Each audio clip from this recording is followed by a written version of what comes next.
Hello there everybody, my name is Arseni, and today we're going to take a look at how we can use the Spring Boot Initializer to load a Java project into Eclipse.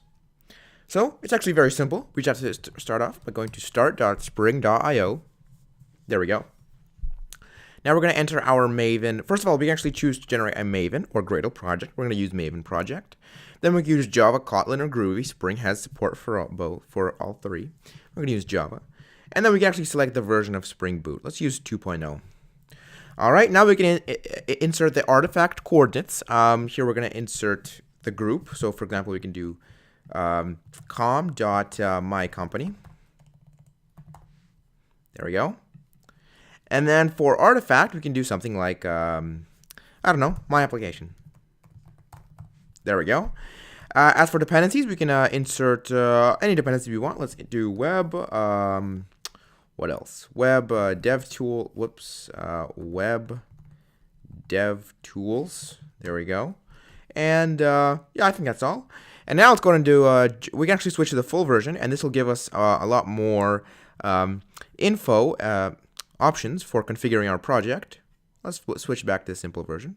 And here we can now just generate our project. There we go. So this we will download as a zip file. Now let's move that zip file to the desktop, just so that we know where it is. And we can now close this. We can now unzip this. And there we go. Now we have our Maven project, which we can import into Eclipse. So let's go ahead and open up Eclipse. Give it a second here. Maybe 2 seconds. There we go. Select our workspace. Give it a second here as well. Or, 2 or 3. I don't know. And we should be... There we go. All right. We're there. We're there. Let me go and actually close this. There we go. And now we can do File.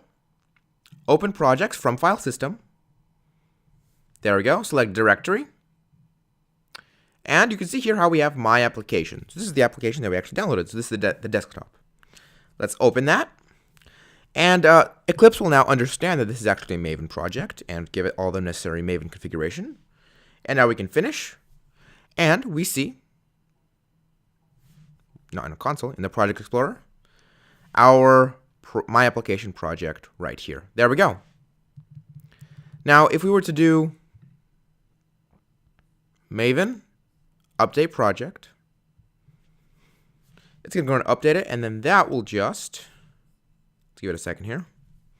That's actually going to give it the necessary format of a Maven project.